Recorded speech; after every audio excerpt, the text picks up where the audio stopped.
আমরা অনেক রকমের ডাল রান্না করি, কিন্তু কাঁঠালি বিচির ডাল খেয়েছেন কখনো? আসসালামু আলাইকুম প্রিয় দর্শক, আশা করছি দূরে এবং কাছে যে যেখান থেকে দেখতেন সবাই ভালো আছেন। আজকে আমি খুবই আনকমন একটা রেসিপি নিয়ে হাজির হয়ে গেলাম, সেটা হচ্ছে কাঁঠালি বিচির ডাল। তো রেসিপিটি করার জন্য এখানে আমি কিছু কাঁঠালি বিচি একদম ভালো করে ক্লিন করে নিয়েছি। ক্লিন করে তারপর এগুলোকে আমি একদম ছোট ছোট স্লাইস করে নিয়েছি আমার রান্না করার সুবিধার্থে। আমি এগুলোকে যতটুকু পরিমাণে চেষ্টা করবেন ছোট ছোট সাইজ করে নেওয়ার। কাঁঠালি বীজের মধ্যে একটু ডিফারেন্স থাকে, যেটা হচ্ছে কিছু বীজ থাকে একদম শক্ত শক্ত, আর কিছু বীজই কিন্তু খুব দ্রুত সিদ্ধ হয়ে যায়, একদম সফট থাকে, যেগুলো সিদ্ধ করলে দেখবেন খুব দ্রুত সিদ্ধ হয়ে যায়। আর কিছু বীজই দেখবেন যে সহজে সিদ্ধ হয় না, যেটা আমি দেখেছি, মানে আমি অনেক রেসিপি করি, অনেক সময় দেখা যায় যে কিছু বীজ খুব দ্রুত সিদ্ধ হয়ে যায়, আবার কিছু বীজ সিদ্ধ হতে অনেক সময় লাগে। তো আমার আজকের কাঁঠালি বিচিগুলো কিন্তু একদম খুবই ভালো পড়েছে, যেটা সিদ্ধ হতে খুব একটা সময় লাগেনি। বিচিগুলোকে আমি আবার ভালো করে ধুয়ে নিয়েছি। এখন এখানে একটা পাত্রে কিছুটা পরিমাণ পানি দিয়েছি, পানি দিয়ে বিচিগুলোকে দিয়ে দিলাম। তারপরে দিয়েছি 1 চামচ লবণ, তারপরে দিব হলুদ, 1 টিস্পুনের মতো দিয়েছি হলুদ। এখন এগুলোকে ভালো করে নেড়ে দিব, নেড়ে চুলাটাকে হাইটে করে রাখবো। যখন ডালটা ফুটে উঠবে দেখবেন এই ডালটা থেকে একদম অনেক ফেনা ফেনা সাদা সাদা ফেনা বের হবে।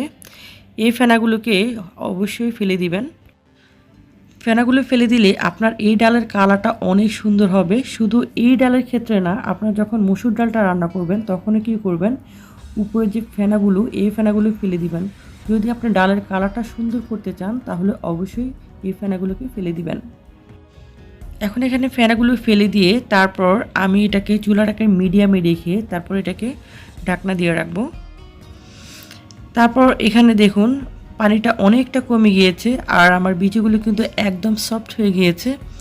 আমি কিন্তু আবার বলছি, যখনই এই কাঁঠালি বিচির ডালটা রান্না করবেন চেষ্টা করবেন বিচিটা অবশ্যই ভালো নেওয়ার। বিচিগুলো যাতে মানে অনেক শক্ত না থাকে, মানে যেটা সিদ্ধ হতে কিন্তু কিছু বিচি সিদ্ধ হতে অনেক সময় লাগে, ওই ধরনের বিচিগুলো না। আর যেগুলো সিদ্ধ হতে খুব কম সময় লাগে, মানে ভালো দেখে বিচি দিয়ে নেবেন, এতে করে এই ডালটা কিন্তু সবচেয়ে ভালো হবে। যখন আমি ঢাকনা দিয়েছি তখন কিন্তু আমি চুলাটাকে মিডিয়ামে রেখেছি। তারপর মিডিয়ামে রেখে লাস্টের দিকে চুলাটাকে একদম লো হিটে 5 থেকে 7 মিনিটের মতো রেখে দিবেন, এতে করে বিচিগুলো আরও একদম সফট হয়ে যাবে। তো এখন আমি একটা ডাল ঘুটনি নিয়েছি, ডাল ঘুটনি নিয়ে তারপর এগুলোকে ভালো করে ঘুটে নিচ্ছি। তো দেখুন এগুলো কিন্তু একদম ঘুটা শেষ। এখানে কাঁঠাল বিচিগুলো কিন্তু একদম মিহি হয়ে গিয়েছে। এখন এখানে আমি দিয়ে দিব গরম পানি, তবে অবশ্যই গরম পানি দিবেন। গরম পানি দিলে এটার টেস্ট সবচেয়ে ভালো আসবে। গরম পানি দিয়ে তারপর এটাকে আমি ভালো করে নেড়ে তারপরে কিছুটা সময় মানে 5 থেকে 6 মিনিটের মতো এটাকে চুলাটাকে মিডিয়ামে রেখে জাল দিয়ে নিয়েছি।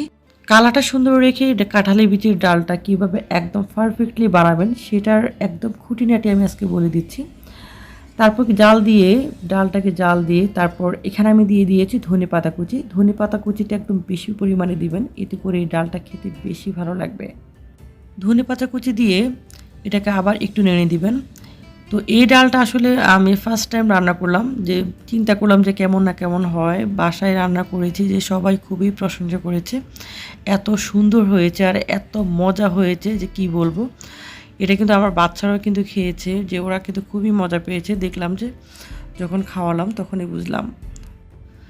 এখন আমি চলে যাব পরবর্তী স্টেপে। এই ডালটার বিশেষত্ব হচ্ছে এই স্টেপটা। এখানে আমি একটা প্যান নিয়েছি, প্যানের মধ্যে দিয়েছি পরিমাণ মতো তেল, আর এখানে দিয়েছি 2টো শুকনো মরিচ। এই শুকনো মরিচগুলো কিন্তু বেশ ঝাল ছিল, তাই আমি 2টো দিয়েছি, মাঝখান থেকে ভেঙে দিয়েছি। তারপরে দিয়েছি পেঁয়াজ কুচি, রসুন কুচি, আর দিয়েছি 1 টেবিল স্পুনের মতো পাঁচফোড়ন।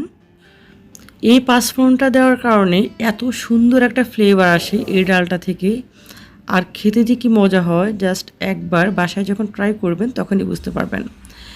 এখন এই ফোড়নটা দেখুন অনেকটা ব্রাউন কালার হয়ে গিয়েছে, তবে এটা কিন্তু ডার্ক ব্রাউন কালার করা যাবে না, একদম লাইট ব্রাউন কালার করতে হবে। ডালের মধ্যে যখন বাগারটা দিবেন এই বাগারের উপরে কিন্তু ডালের টেস্টটা অনেকটা ডিপেন্ড করে। কারণ আমরা অনেকেই যখন বাগারটা করি তখন চুলাটাকে হাইটে রেখে বাগারটা করি, চুলাটাকে মিডিয়ামে রেখে বাগারটা করবেন, তাহলে ডালটা সবচেয়ে সুন্দর হবে। আপনারা লক্ষ্য করেছেন এখানে কিন্তু আমি কোনো রকম কাঁচামরিচ ইউজ করিনি, যেহেতু আমি শুকনো মরিচ দিয়েছি তাই কাঁচামরিচ ইউজ করিনি, তা আপনারা চাইলে কিন্তু দিতে পারেন। তো আমার কাঁঠালের বীজের ডাল কমপ্লিট। দেখুন এটা কালারটা কিন্তু সামনে থেকে অনেক সুন্দর হয়েছে, আর খেতে যে কি দুর্দান্ত হয়েছে জাস্ট একবার বাসায় যখন ট্রাই করবেন তখনই বুঝতে পারবেন। আজকের এই দুর্দান্ত রেসিপিটি যদি ভালো লাগে লাইক কমেন্ট শেয়ার করতে ভুলবেন না, আর চ্যানেলটি সাবস্ক্রাইব করার অনুরোধ রইল। আর আমার পেজ থেকে দেখলে আমার পেজটি ফলো দিতে ভুলবেন না।